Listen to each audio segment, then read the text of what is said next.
excited to introduce our speaker today. Ms. Ethel Nyembe is a master's degree holder. She's an entrepreneur herself. She's also Strategic Customer Alliance Director at CYBER1 Securities.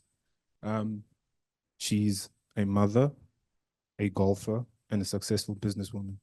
I am excited to hear her masterclass. It is on grit and resilience, something I think we all can do a bit of learning in our lives, and something that can benefit all of us, not just individually, but as a nation, particularly if dark times fall upon us. Knock on wood. Please help me welcome Ms. Ethel Nyembe to the stage.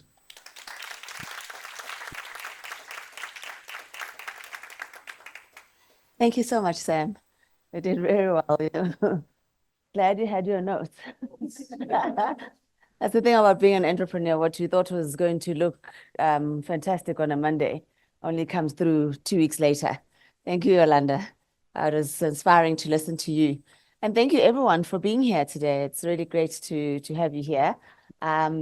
So I probably think that before I even go into what grit is, using my words, I'm going to go into the video because that's where the concept actually comes from. But once you listen intently, you start to realize that it's applicable to all of us.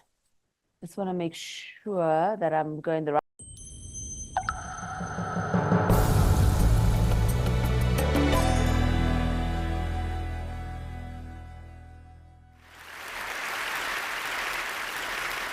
When I was 27 years old, I left a very demanding job in management consulting for a job that was even more demanding, teaching. I went to teach 7th graders math in the New York City public schools. And like any teacher, I made quizzes and tests, I gave out homework assignments. When the work came back, I calculated grades. What struck me was that IQ was not the only difference between my best and my worst students. Some of my strongest performers did not have stratospheric IQ scores. Some of my smartest kids weren't doing so well. And that got me thinking.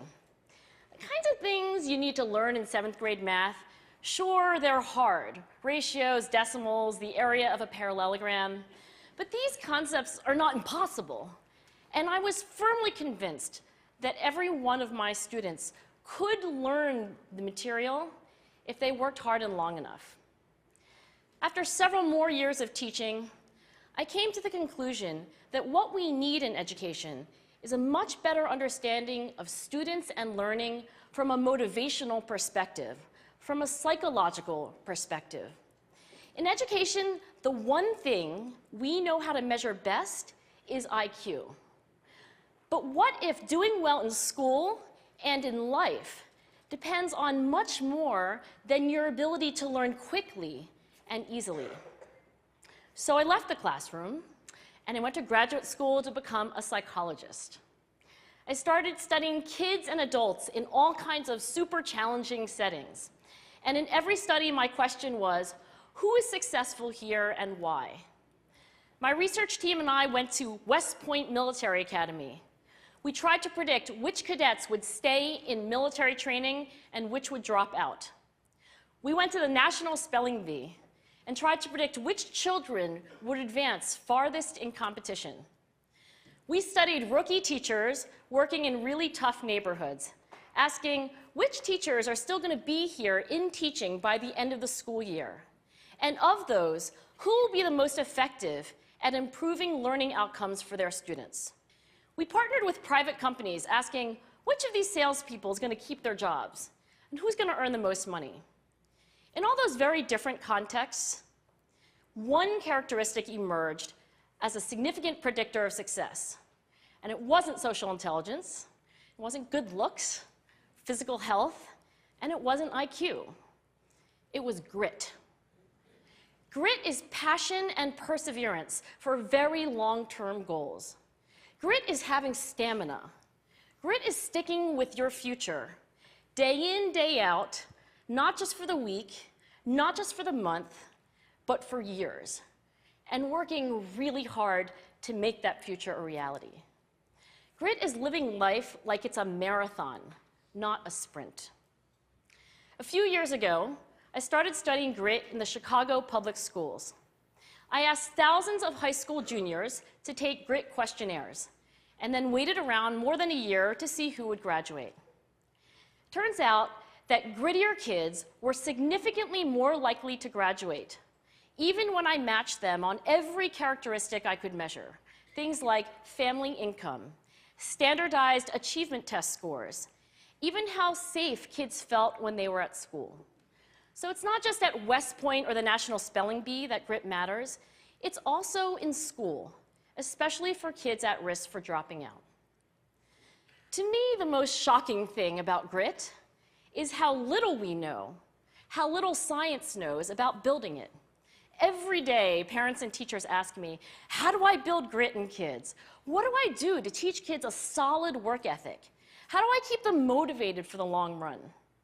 The honest answer is, I don't know.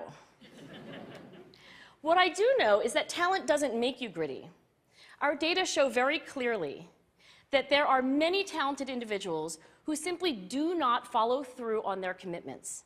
In fact, in our data, grit is usually unrelated or even inversely related to measures of talent. So far, the best idea I've heard about building grit in kids is something called growth mindset. This is an idea developed at Stanford University by Carol Dweck, and it is the belief that the ability to learn is not fixed, that it can change with your effort. Dr. Dweck has shown that when kids read and learn about the brain and how it changes and grows in response to challenge, they're much more likely to persevere when they fail because they don't believe that failure is a permanent condition. So growth mindset is a great idea for building grit, but we need more. And that's where I'm going to end my remarks, because that's where we are. That's the work that stands before us. We need to take our best ideas, our strongest intuitions, and we need to test them. We need to measure whether we've been successful, and we have to be willing to fail, to be wrong, to start over again with lessons learned. In other words, we need to be gritty about getting our kids grittier. Thank you. So I'm hoping I've set the stage of what grit is, and I think each and every one of you have grit. You just never knew the name for it. I think being born in South Africa, being a Black woman, I certainly have grit. My mother's Xhosa, trust me, I have grit. So I think I'll go on to this slide and probably not dwell into it because you've heard the professor talk about it. It really is being there for the long-term goal. I think you are here because you want to move your lives, not into what next year will look like, but what the long-term would look like. Maybe the next 50 years, maybe in the next 30 years. 50 years sounds right. And so developing that mindset of growth and improvement is an important one because it allows you to make type 1 and type 2 decisions. Type 1 decision is what you're faced with, and type 2 decision is really being able to constantly change your decision in order to come to the right answers. I think I heard Yolanda talk slightly about that, maybe using different words, but definitely the same concept. So think about it. Failure is an opportunity to grow. And if you think that you have a fixed mindset, you may never unlearn or relearn some of the information that you have. And when people do that, they don't become great leaders at all. Never mind successful in their own personal lives. These women here, in my view, I think have shown grit. Oprah Winfrey, I think, can you imagine you sit on the board of a slimming organization and one day you wake up and you say you're so slim, not because of them, but because of something else that is quite controversial in the world. It takes grit to do that. Some people would think that it takes money because she's got enough money and she can do that, but it takes serious reputational backlash to be able to do that. The Vice President of America, I think many of us would sit back and say, why would you be still backing Biden, and why didn't they put her up front? But it's a long-term goal. Whatever that is, in her view, she's remained the deputy president, and Biden is running for second term. And we all know her because it was when the win took place that she turned around and said, we did it.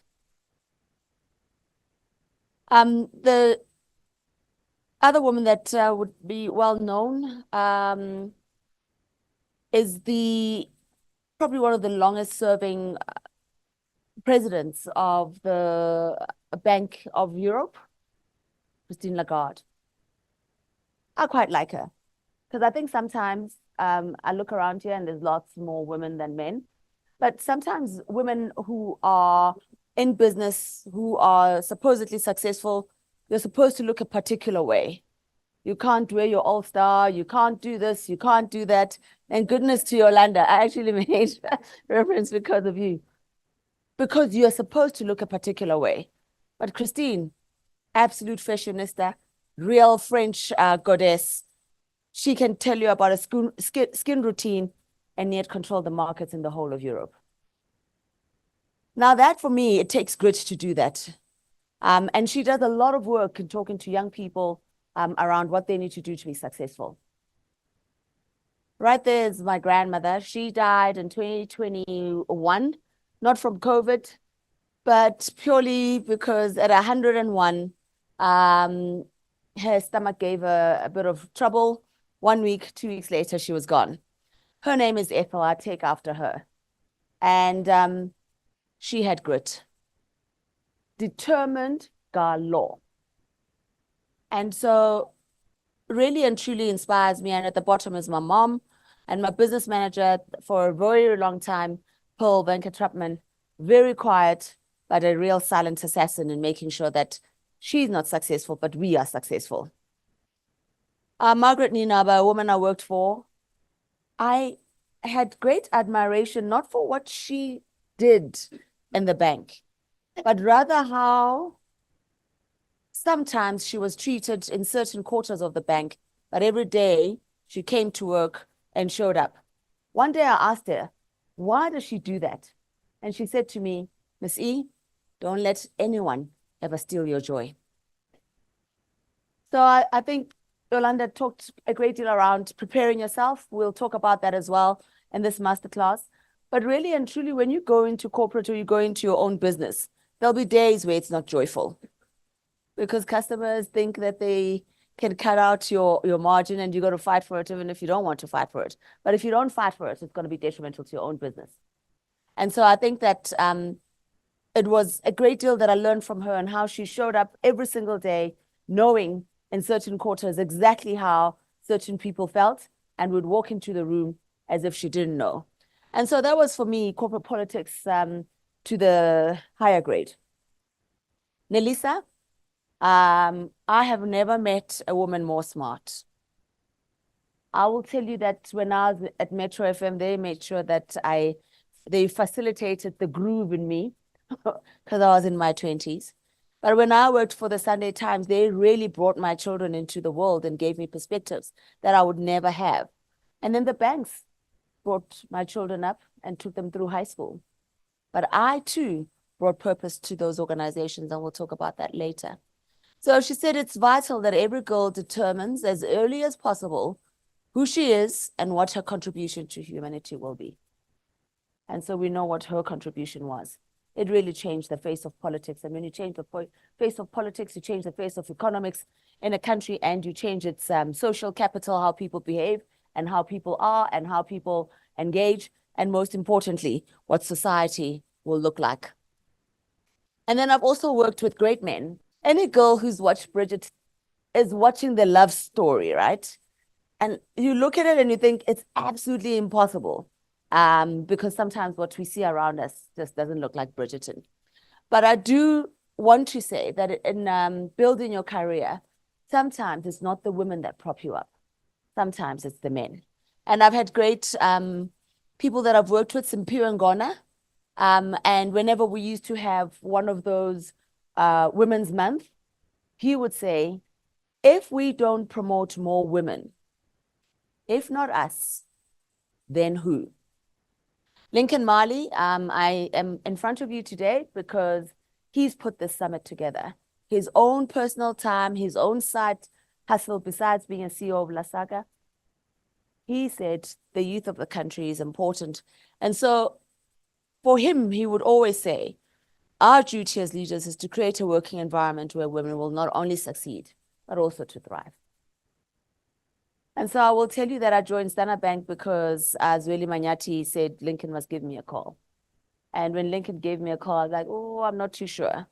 But I had the best times of my career at Standard Bank because I worked with him. Nelson Mandela said, if you want to change the world, help the women. And I stand in front of you because of the policies that Thabo Mbeki put in place.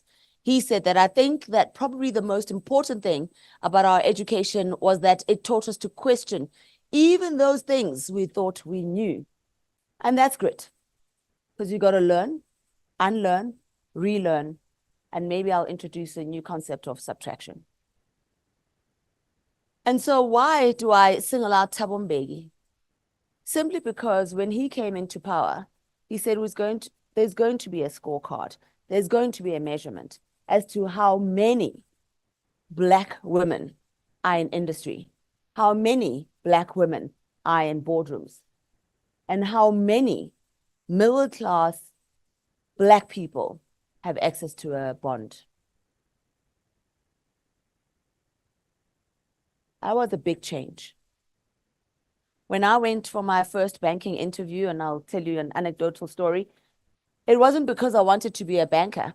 I really went because a friend of mine had been asked by a recruitment organization to go for an interview at F&B. And she had moved on and wanted to do something else. And she said, friend, please, you've got to go to me because these people will not leave me alone. I was having the best time of my life. I was working at Metro FM. I was working at Sunday Times. I said, don't worry, I'll go for you. They'll be off your back. I arrived. As I got out the lift, my heel broke. I limped into that, I know, right? I limped into that interview. There were 3 men and 1 lady. They were asking me all sorts of questions. At that moment in time, I didn't even know how bankers look at a P&L. Because at the Sunday Times, we don't look at NIR, we don't look at NII. That was not knowledge I knew. They asked me this one question. So if you were to be a head of branch, what would you do? So I dug deep and I became myself authentically. And I just simply said, well, where I grew up in Soweto, everyone on a Sunday has to go to town to withdraw money because all the ATMs are locked up. 2, all the branches are old. And so I think First National Bank does not take Black people seriously. So I walked away. Now I know in hindsight, I think I should have said I'm going to increase turnover. I'll improve NII. I will improve NIR. And these are the things that I will do with the fee structure and so forth. But I know this now because I was in banking for 20 years. But they gave me a chance. Maybe I was lucky because Thabo Mbeki said they need Black women on their scorecard. I just was at the right place at the right time. So always know that you're at the right place at the right time and don't waste it. So let me tell you a little bit about myself, who stands in front of you. I really, like I said, I'm a girl from Soweto, brought up like every other Black person with Ubuntu, humility, don't fight so much, be tolerant, and be kind. I am all those things, but I'm feisty. But I also want to say that I'm in an environment that allowed me to say that saying where it says, go looking for gold where there is gold, you might get lucky. I was in a country in 1994, finishing school, and there was a new dawn, an absolutely new era. Because in 1976 and 1986, people before me who were young changed the country. So I became a DJ. Lo and behold, of course, having been to a private school, and when I told my mom that I'm not taking the scholarship to the United States, I am going to be a DJ, she nearly died. Every time we went to church, people would say, oh, Bantu, what's Ethel doing now? Jonga, ulapha. Iitshomi zakhe zonke se-roads vet yonke indawo Dlala music. I was very, very upset. But needless to say, I think today she's quite proud. And as Sam said, I did publish when I did get my master's. So I think we balanced it out. But I was in a country that could allow you to do anything. If I look at my career, being in South Africa has simply meant that I'm not in England where I'm just a number and I'm fighting. Being in South Africa means that I could be a DJ if I wanted to. I could be a radio presenter, club DJ, television presenter. I worked at the Sunday Times, I worked at Business Day, and I worked in banking, all in one lifetime, all in one country. I don't know what your story is, but I'm here to tell you today that you can rewrite your story in more ways than you've ever imagined. And that's why I wanted to talk about grit and resilience. Because every time you reinvent yourself, you need a little bit of grit, you need a little bit of resilience to dig deep within yourself, to learn a new skill, to ditch some of the skills that you've always learned, and to combine some of the good skills that you've had. And that's why you need subtraction. A very, a family of civil servants. So my grandmother that you see, Ethel, she was a social worker after she had been a teacher. And my grandfather, a side hustle was being a priest, besides being a, it was a side hustle. Because what he really was a mathematics teacher. So if you know Soweto, he was the deputy principal of Orlando High until he became a principal of Musi High. And so that's what he did every day. And every day after school, he wrote the sermons, and every Sunday, I was an altar girl. And church actually starts on Friday when you go there. And my parents worked at Baragwanath, real civil servants. So listen, I don't blame my mom. If you earn 5,000 Rand, you take your child to private school and they decide they want to play at Razzmatazz, it's a crisis.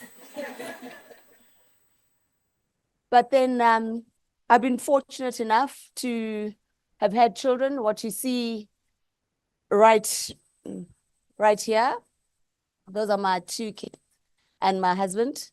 But I've also been fortunate enough in my lifetime to live in Siwumakoti. So she's joined the family, and now we're a family of 5. And it's absolutely fantastic. And I tell you this because I don't want us, men or women, to make a choice around whether we are going to be married with kids or unmarried with career. You can have it all. Do you want to have it all? You have it all. You have some of it. That's good enough. And of course, you also have to find time for yourself. So I love climbing mountains. I won't do Kilimanjaro. I just don't have the stomach for it. I just don't have the grit for it. But, you know, just to go up Signal Hill for the first time, when you go the second or third time, it feels like a walk in the park. But when you go the first time and you think your altitude is going higher and higher and you probably can't go as fast as you can, or you think you won't be able to do it, and then you find yourself doing it. It's absolutely amazing. And then, of course, I'm an avid golfer. I love golf, and I didn't play it to make contacts or to meet new people. It's been a subsequent factor that I've met new people, or that golf has given me a stage in the business arena. But ideally, what I like to do is to play golf on a Sunday with my husband or when we go on holiday. That's really what I like to do about golf. But it has given me so much back. Just this year, the Data or NTT Golf, I was the poster girl. Can you believe it? So right there on top, I was the poster girl, and I made it to number 4 with my pro. So that felt good. And it just goes with the determination, because the first time I started playing golf, I think for a whole year, I wasn't a good player at all. And I remember playing with a very good friend of mine. She still remains a very good friend of mine. And we were playing, and ordinarily on a par 4, you're just supposed to get the ball in 4 times. I mean, hit the ball 4 times, and then you're successful.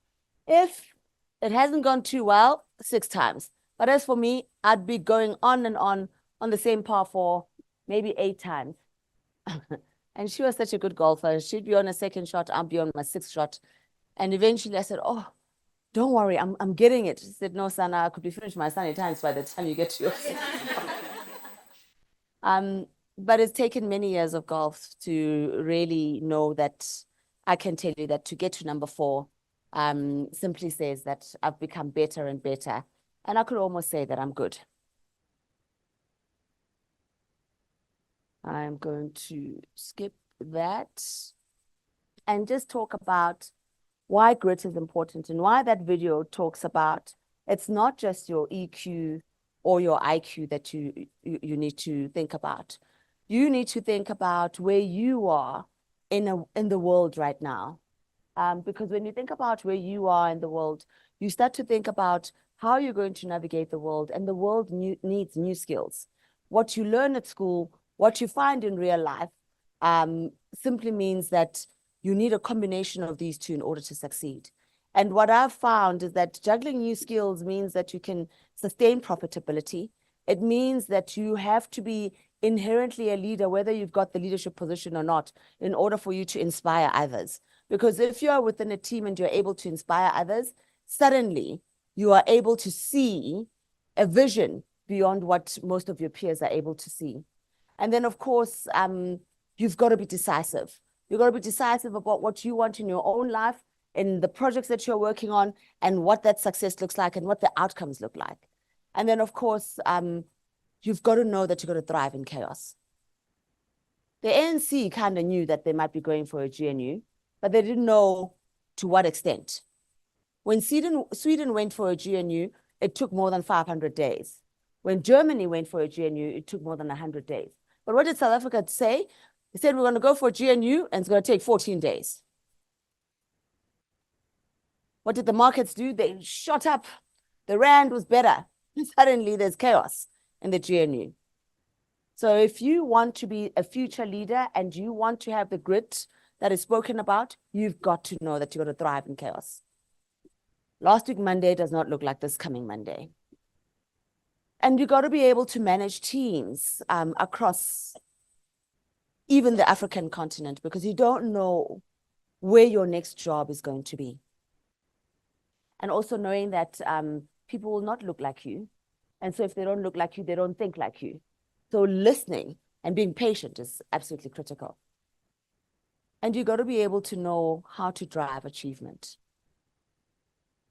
I'm not talking Margaret Thatcher specifics here, but drive achievement in the way that is inherently you, authentically you, the way you know how. And you got to seek innovation, because if we don't seek innovation, we are going to be absolutely obliterated. I think AI is such a fantastic opportunity. ChatGPT is a fantastic opportunity. But if you think that you can govern it, you can steer it in a particular direction, that's when it becomes a gold mine and the real deal. And then, of course, you gotta focus on results. Because if you're a leader, people don't know where they're going, what the resultant outcomes are going to look like. They actually tend to falter. So if you're going to be a leader, you've got to be decisive, and you've got to be willing to listen. You've got to be willing to learn from them as well. And you've got to be enthusiastic. And quite frankly, I think sometimes people take jobs for money, jobs for passion, and somehow there's cracks. Take the job that you feel the most affinity to. And sometimes it won't yield exactly what you thought it would immediately, but because you got that energy and that enthusiasm, it will really move into the direction that you are looking for and more. So I guess the dream is free, but the hustle is sold separately. You got to put in the work. I want to just once again talk about the story of South Africa. I think I talked about the youth of 1976, 1986, 1994 going out to vote. and the youth of 1998 changing the world as well. The Boks winning back-to-back with a squad that was unlikely to have won the World Cup if you said rugby was a white Afrikaans sport in South Africa less than 30 years ago. The elections of 2024 also saw the youth voting. And so what we've seen in Kenya simply says that for every person in this room, now is your time. As the youth, you are the only one that can change the trajectory of this country. Of course, there is that notion of you want to go alone, you can go fast. You want to go far, you can go as a collective. So you sit in tables, make sure that when you leave here today, what's your name? You're Lisa. Just make sure you know everyone that's at least on this table, even if you don't know everyone that's in this room. Because this is your collective. That when you phone and you have great ideas, they may even have great ideas that shape your idea and make it better. And why do I say this? Because the world is not getting smaller. You can't see yourself competing only in South Africa. You've got to see yourself competing in a world stage. Every time you go to work or to your business, you've got to ask yourself, someone my age doing what I do, am I better than them or are they better than me? And if they are, what do I need to do? And if I'm better, what do I need to do to be competitive enough and to keep ahead? Because the world is getting hotter. The resources that remain the same since 1960, and the world population has grown in 1960 from 2.6 billion to 2024, hovering around 8 billion. And in some countries that had growth, such as Japan and Europe, that same population has grown so much older, they're on pension, not creating new industries, and not seeing the growth that they'd like to see. And so this is important because we sit in Africa with a younger population that can still create new industries. If you think about M-Pesa in Kenya, even the telcos had never thought about it. Banks had never thought about it. The two conglomerates of Mastercard and Visa had never thought about it. But this is something that was created in Africa. SnapScan was created in South Africa, Zepa in Africa, and only now is South America saying, maybe we need to think differently. So disregardless of where you sit, you can compete on a world stage. Siya Kolisi is always interesting to listen to. Because when you wake up and you got no bread and you go to school not knowing what you're going to eat the night of, to being a rugby world captain who's been able to lift the trophy, not once, but twice back to back and make history that only 3 countries have ever done. I can tell you, he never thought about that. He never dreamt about that, but he's got grit. The other piece of news that I got to tell you, got to think about it, whether it's sad news or good news or bad news, is that it takes 50 years to change policy and for a country to grow and to grow meaningfully. You probably don't have 50 years in your life, but it takes 50 years to have policies make a great impact. China is one. That's Lincoln and myself at the Great Wall of China going out to go learn their data principles around card, which were second to no other in the world. South Korea, right next to them is North Korea. When you go to South Korea, your phone starts buzzing you and telling you that North Korea could attack. Imagine those guys live like that every day of their lives. We have it nice here. We even have a grant. You know, you don't feel like working. You just think to yourself, after school, I've had enough of this. I just have 350. And maybe if I have a baby or two, Shang is 650. My weave is on. Life is good. Those guys don't have the opportunity to think like that. they've got to think innovation all the time. This particular time when I'd visited South Korea on holiday, this time not work, they had a book fair to tell you about a social capital that's changed, where it is so safe, they do things differently. You go underneath that gazebo, you read your favorite book, and once you're done, you leave. And you leave the book there, somebody else comes through, and they do the same. Please, show me, Zola. But it's taken them 50 years to have that kind of social capital. And whether we like it or not, and as I tell you, I do like Thabo Mbeki for what he did for me as a Black woman. But what he also gave us as a legacy in the country is what he learned in the UK when he lived in Sussex, the Doyle system. He put the grant because that's one way to alleviate poverty. But what we didn't bargain for is that you'd have youth who leave school just to be on the grant system. So roll on 50 years later, if you've been on a grant system from the time you're 20 and now you're 40, you can't produce more children, you can't reinfect yourself with HIV, how are you going to make your money? So the policies that governments make, that we influence, really and truly change social capital. And it's not for us to take them on. It's to say you probably work in a division where your voice can be heard and things can be done differently.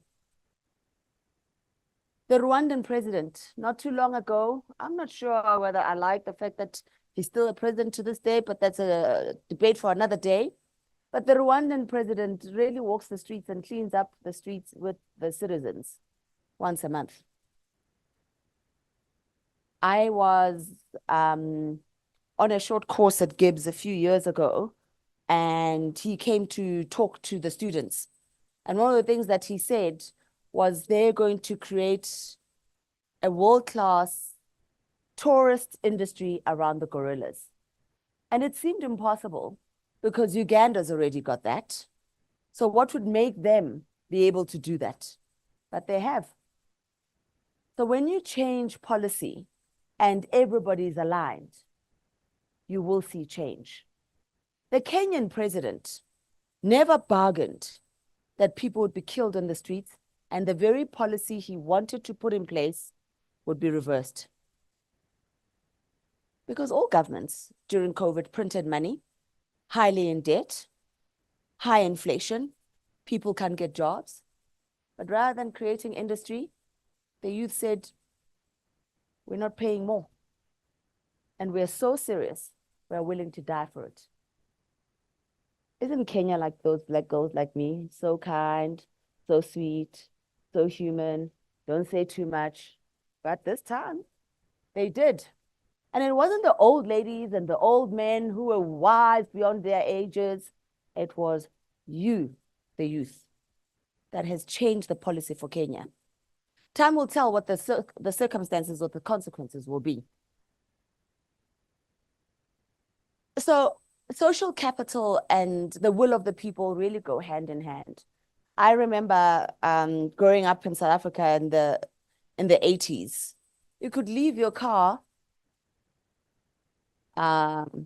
unlocked and you'll find it there.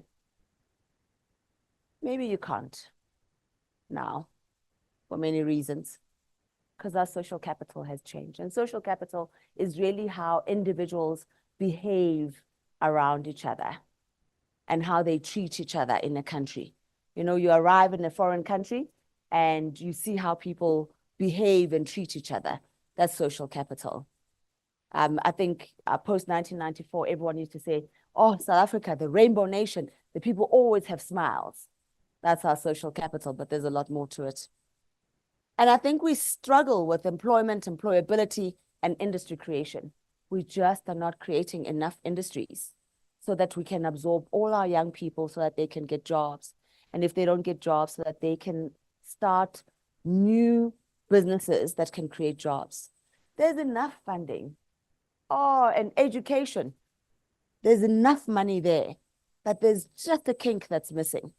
So wherever you are in the jobs that you are at, I beg you, start thinking about this because it is the key to unlocking a better South Africa.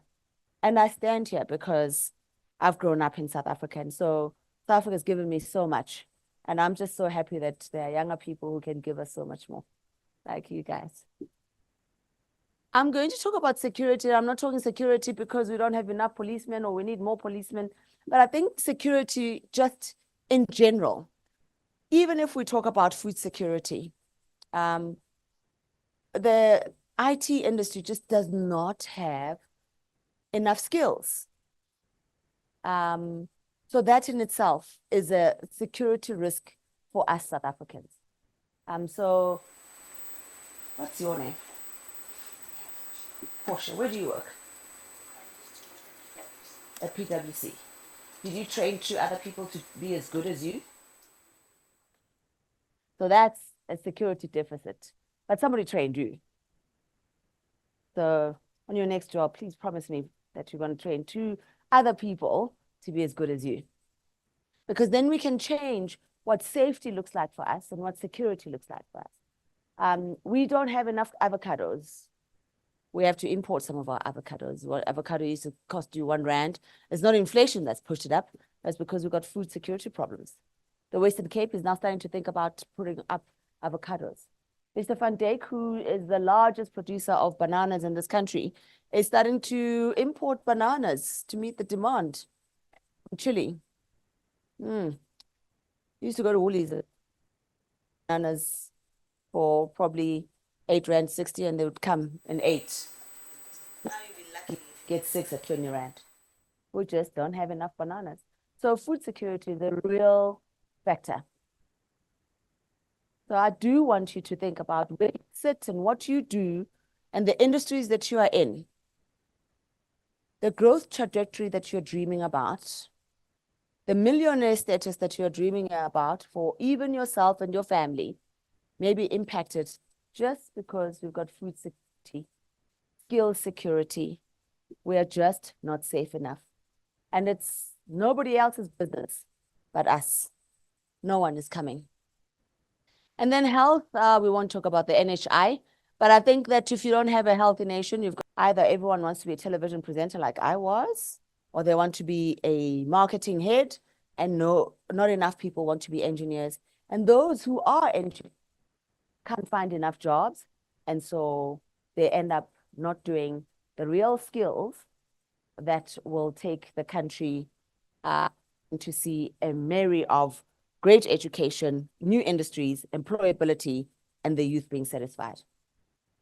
We cannot be happy in our homes, wherever we live, if our youth does not find gainful purpose.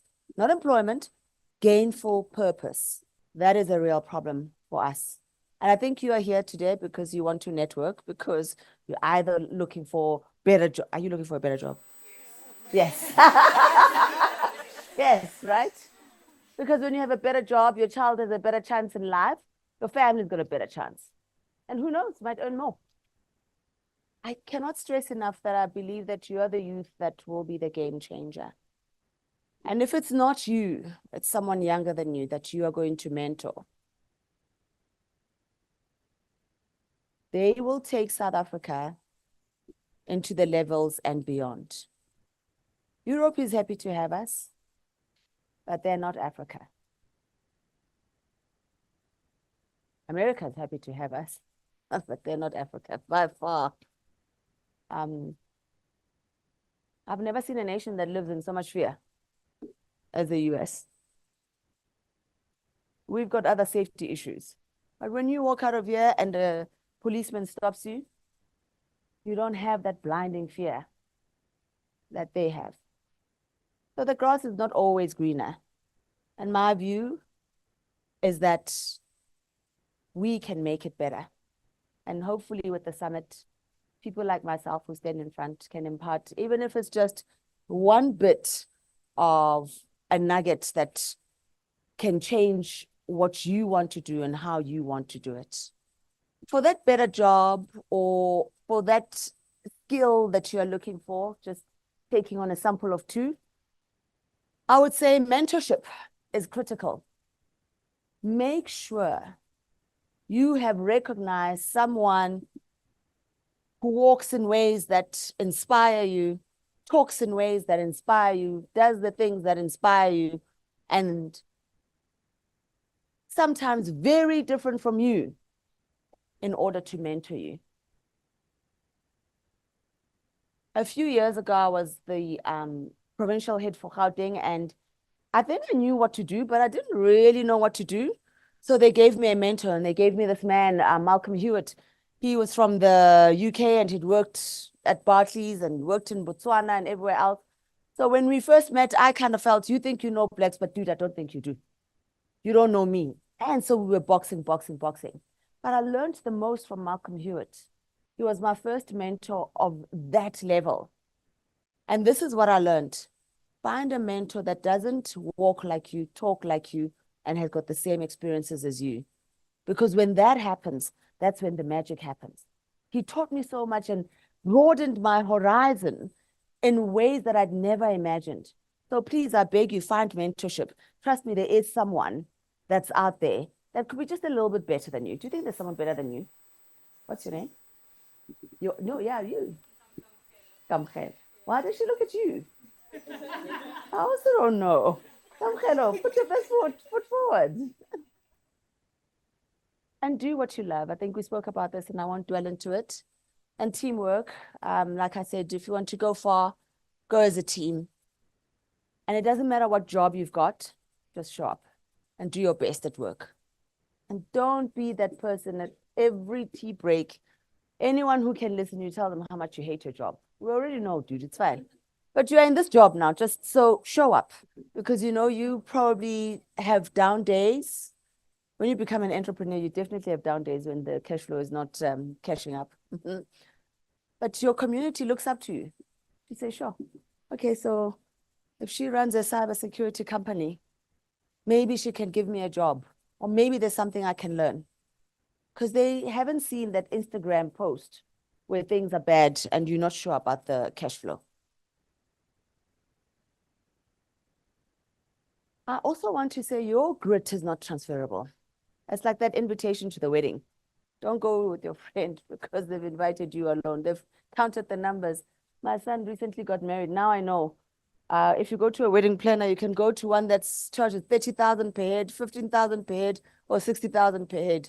So, like an invitation, grit is non-transferable. Raymond Ackerman started Pick and Pay. He had a vision. He took the entire Ackerman family to really have this grocer that moved from the Western Cape into the whole country.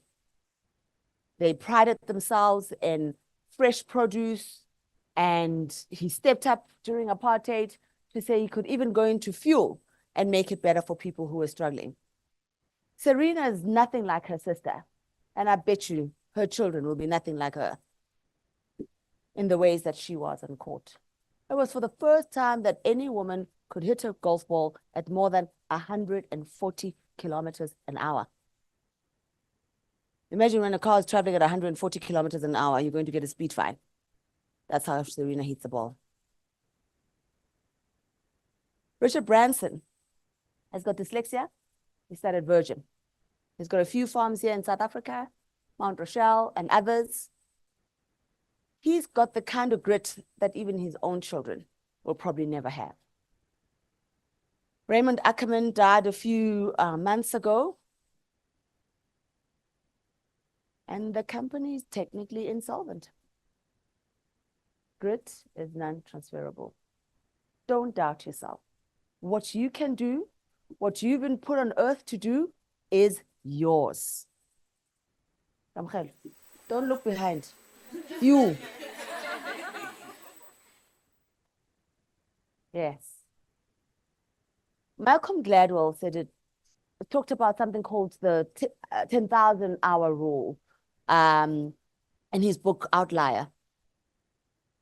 And I absolutely believe this. I mean, I think I was a DJ for more than 22 years and I did Formula One. But towards the end of my career, I switched on the microphone with the greatest confidence because I'd had the 10,000 hours. Once you're in banking for more than 20 years, you walk into the meeting, I can tell them now, NIR, that's me.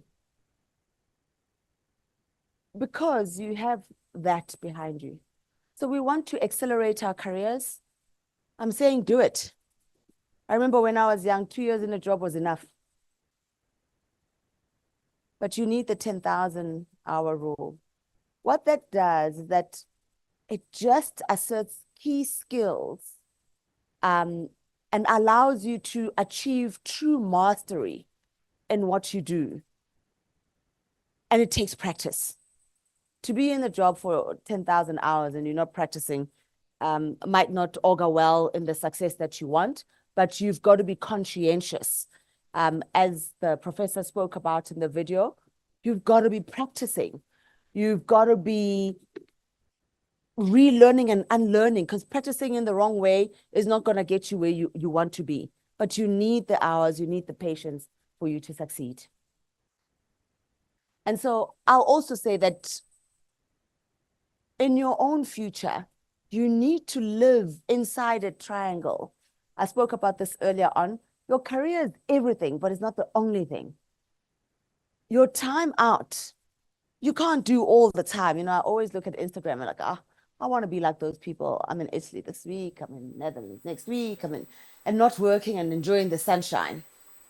But it's not possible. Yeah, you're right. It's just not possible. Sometimes even if you have the money, but you have responsibility, you have accountability. Own it, it's yours.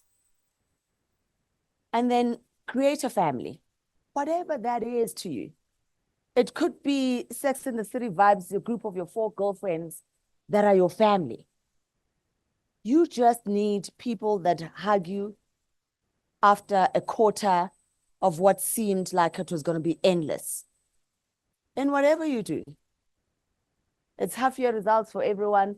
Whichever the case may be, it's half-year performance at work for everyone.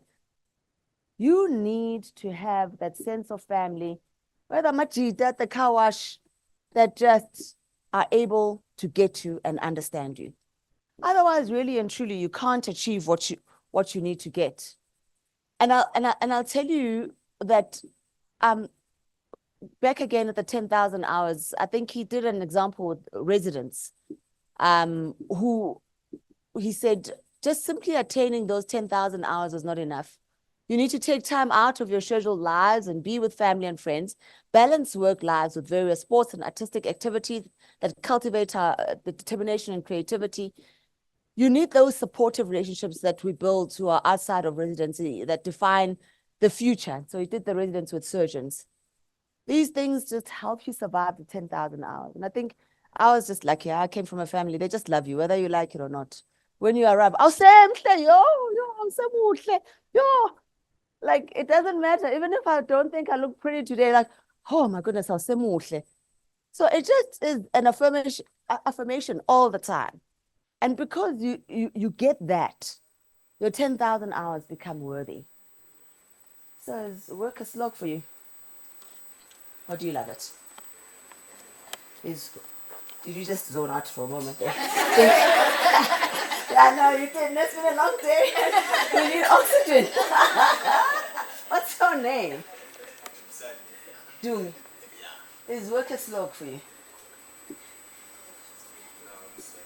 You wouldn't say so. But you're thinking about it, could be, ne? Why? We see. Something. You're dreaming now, you know? Okay. So I think Sam spoke about that I'm an entrepreneur myself and I'm in cybersecurity. So I've left the banking world where I used to call the shots. Now I'm always begging for business. But I must meet her. Business. So that's where I am now, you know. But I absolutely love it. It's a new skill. And for me, it's a sense of purpose. Did I go there? Because I do think that as a country, I mean, working in payments, and that's why I showed you that picture at MasterCard, working in payments was the natural fit for me to go into cybersecurity, because keeping cards safe was something that I did every day. SIM swaps, that enabled card fraud and so forth. And so now being in cybersecurity, it really is an extension. And I do think that there are a number of companies that get hacked, and if they do, it's another safety element for us as a country. We don't want to be the country that's least safe. If for some reason a prison or a hospital is hacked and their data is taken, you can get to know diagnoses of people that you didn't want to know about or that they didn't want anyone to know about. And so that protection is absolutely critical, not only for South Africa, but across the board. And also it's become the third largest economy, cybercrime, not cybersecurity, but cybercrime has become the third largest economy in the world behind the United States as well as China, and expected to continuously grow. Whether that's how the business is going to grow, that's a whole different story. But it's something that we've got to be aware of. And it's also something that one has to think. But the appeal is the ultimate for all of us. It really just talks to grit. You've got to have resilience in the system and be employing that agile systems thinking all the time, because the cybercrime or criminals are never static, and you've got to understand the art of preparation. So I'm going to ask that as you move your careers, you've got to have the resilience in the systems that you've built in place. Like you say, you've been able to leapfrog what you went to school for, what you learned in the outside world, and what you're doing today. And so therefore, preparation is everything. You can never go to your greatest meeting or your most insignificant meeting unprepared, because you just don't know what it's going to yield. So preparation, consistency, having that routine, and having the determination to understand that you are focused on making sure that you know what the winning strategy is, what the outcome or desired outcome is going to look like. And then, like I said, you got to learn, relearn, unlearn. And then the law of subtraction. I don't know if I may ask you, what's your name? Oh, Pagamil. Pagamil, do you know what's in your diary on Monday? No, I don't. Oh, you don't? Okay. Who knows what's in their diary on Monday? You do? What's your name? It's blank for now? That's good. Zanele Qigiso. Okay, so what's in your diary on Monday? I visit 2 facilities in April. I have to do priority in those facilities and capture the data. So I do my weekly plans on Fridays. I like I that. get to know what happens in that particular. And if you did just the one facility and not the two, what would happen in your life? It's gonna be a mess. It's going to be a mess. I have to re-strategize on how am I gonna cover that particular facility, because it wouldn't have been planned for the rest of the 4 days that we're doing. Are there any facilities, when you look at your plan, that you think, you know what, these ones I mustn't visit once a quarter? Yes. Okay. We've got what we call high volume facilities and low volume facilities. So I put more of my effort into the high volume facilities. These are like clinics with a big number of patients, and I put less attention on the low volume facilities. I like that. Zanel, you're going to be successful. You know the power of subtraction. You don't have to do everything. You've got to be deliberate, have your routine, and be prepared. Please hire me one day if things don't work out for me. So I think Dumisane did say that the industries are changing. Yes, Oprah and her Ozempic, she's looking snatched. But that company, Novodisic, which was just producing for diabetics, now $1 trillion company. Amazon has just arrived in the country. It's a $2 trillion company. Bezos got a makeover. But I want to ask you, have you thought about what opportunities lie for you with Amazon in the country? Let me ask the ladies at the back. Maybe let me ask you with the brown jacket. What's your name? I won't pay you anywhere else. Who in Japan with the brown jacket? What's your name? Mantimo. What opportunities lie for you with Amazon having come into the country and knowing that they are able to produce on an annual basis a profit of $2 trillion? You got to think about it. Yeah. Nami, I don't know how you're going to do this Amazon in Mandarin, but I believe you. I absolutely believe you. And I think I also like the fact that you're thinking on your feet because you didn't think I'm going to ask you this, right? So I don't know your strategy, but I think now I've put something in your head that will make you think about it. Okay. We spoke about this, and I want you to think about it. I thought if we had enough time, we'll probably break away into groups and just start to think about what AI will do, because AI, metaverse is going to be our future, invariably, whether we like it or not. Data is the new oil. I think I missed a few nuggets from Yolanda when she was speaking, but I think there is no doubt that our future is going to be carved out very differently. The kids that are learning today are learning things that we were not taught at school. And if they are being taught the same things that we were taught at school, they're going to find a completely different world for them to be competitive. But society is also shifting. For the first time ever, there's a female president in Mexico. And there's the same prize money for Wimbledon. And I think the same from the comrades. Before that, the world had never even asked themselves why a woman would run the comrades and a man runs the comrades, but women earn less. Do you know what I say? It is funny, né? But it's fantastic that they earn the same now. And so parity is not the same. And I think when I worked at Standard Bank, one of the key things that I worked on is making sure that even for the data or NTT, men and women made the same amount of money because it's the same kind of effort. If I look at these individuals, yes, I would say grit, they have grit, but they also have time in making sure that they get the right skill. Michael Schumacher may not be able to race anymore, but from 6 years old, he was racing and became the greatest. And so did Lewis Hamilton. So did Carlitos. You don't just wake up and become the world's greatest tennis player. It takes some kind of grit to get there. And it's easier to see it in sports, men and women, because they are in our faces. But there are people in our communities that have got such grit that we've never had the opportunity to engage them and to ask them the most critical questions.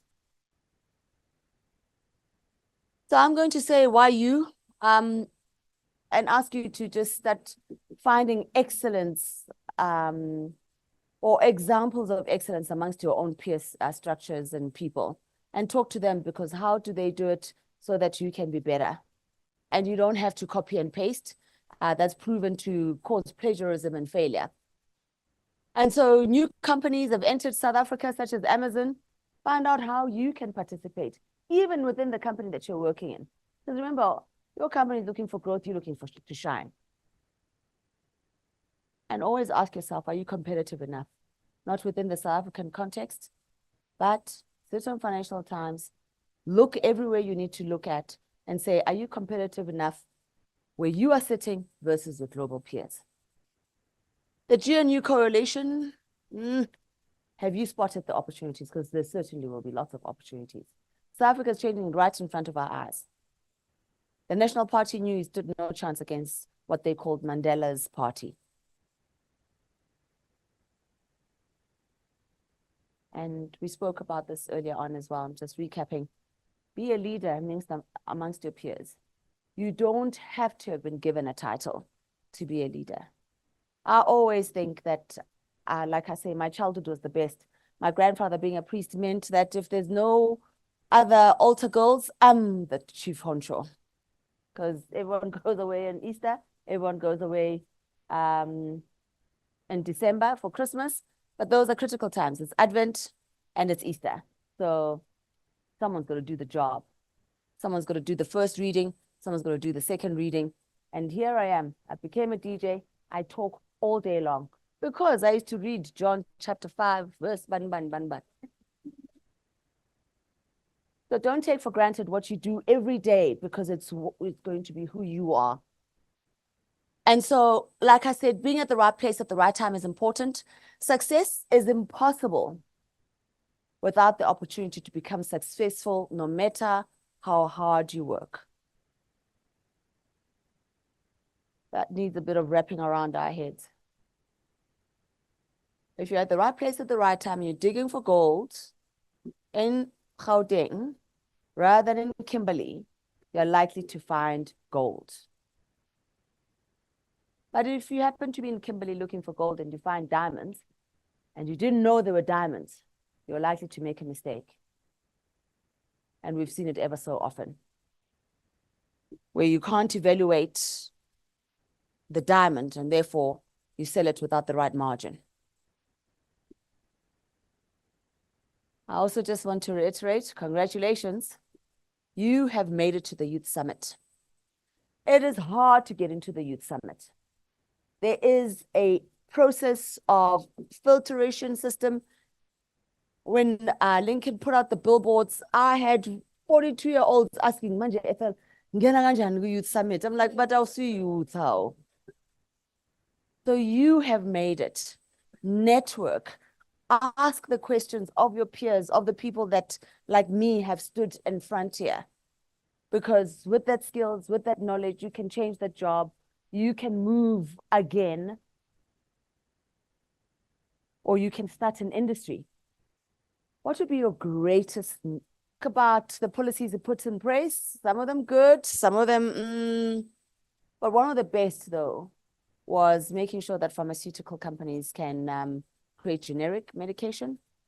Whether you like it or not, you push the envelope. And you have a choice. You can buy it, you might not buy it. And when companies said they're moving all call centers to India, he said, but we've got unemployed youth. They need call centers in the country. It takes grit to have been a president like Thabo. There's no time like the present. What's your name? And the green behind you. Pardon? Ketu, were you just texting them to say, you know what, it's gone well today? No, I'm seeing a whole lot of people actually connecting with me on LinkedIn, so I'm trying to remember faces and names. I like it. We're already networking. Okay. So you've enjoyed today. And you're going to walk away the victor. I like it. This was me in 2014. On this day, 29 June 2014, Lincoln and his crazy sense of humor. The one guy on the left is Charles Moltino. And he was the head of credit at Nigeria. And I'd broken my foot on the tennis court. And it happened to be the same year that my dad also died. And I just want to tell you that the truth is that tough times don't last, but tough people do.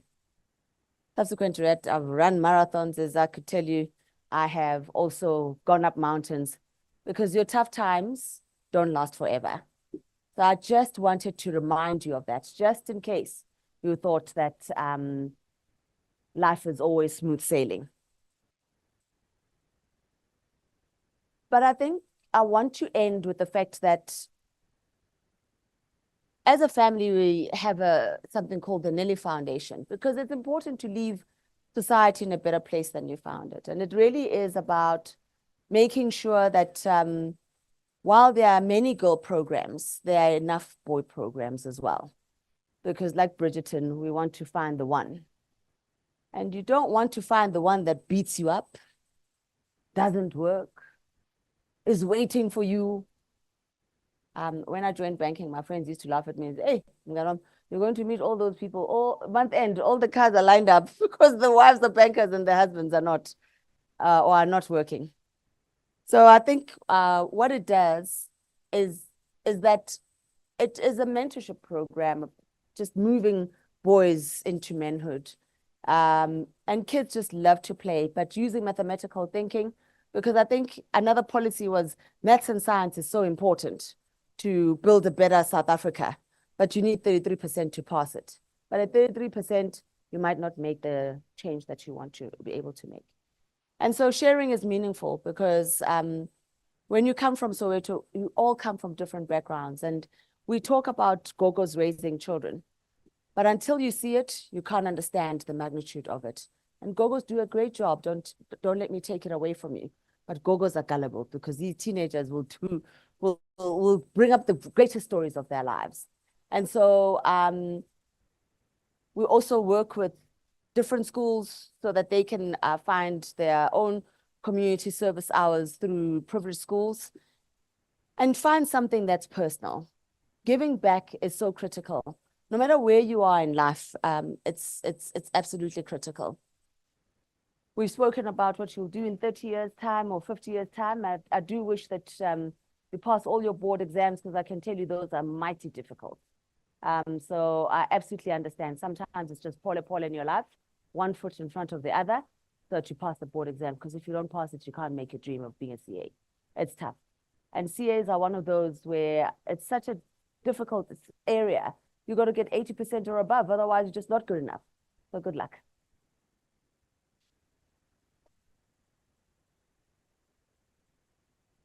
I want to say, be prepared. We spoke about safety. Understand what safety means for you. Inclusive change. Like I said, you can't have a middle class if you don't have other people also coming up. AI is already here, but what we do with it is critical. The virtual world and the metaverse is something that we all have to understand if you're going to learn new skills. Co-creation, learning and relearning with your peers and outside your peers to give you the grit that you need, and make your successful personal. If anyone ever met Mandoza, his hit of Ngalagata was not because he had set out to do that hit. He had set out to be one of the greatest people in his community to make music that was representative of the people that he grew up around. So make your successful personal. And of course, your economic success and your own success is also dependent on the environment that you are in. And South Africa is your environment. Subsequent to that is your organization or your company, as well as your family and your greater support structure. That becomes your environment, and constantly push the boundaries to make sure that you're doing better. I'll tell you 2 anecdotal stories. What kept me at FNB was not so much the banking, but it was when Zweli put a problem statement in front of me and said, Ethel, there are so many unemployed graduates. What are we going to do? And it was after much thinking with the team, we then decided you can never overlook the individuals that work in the bank that had no degrees. So we went to the bank, asked for money so that they can get degrees being sponsored by the bank within a period of time. Because they hadn't studied before, maybe the degree might not be 3 years and they're still working, it might be 5 years. But what that allowed us to be able to do was to bring on board a number of young graduates that were unemployed to come and work in the bank. And that for me made me wake up and want to go do banking. Because after that, NIR and NII and greater turnover really looked after itself. And FNB could be innovative because they brought a different kind of thinking that none of us would have ever imagined. Working with Lincoln as well meant that we were very conscientious about bringing in a number of young Black women to work in payments, because payments is a scarce skill. And if anything, it's amongst white males who are 45 and above. So make your success personal and understand your environment. And I beg you, be transformative at all times. We've heard different stories around the room. I would never have looked at you and said Mandarin, Ni hao, or any of those, but I think I could come to you and be better, you know? And I want to leave you with this. You have grit.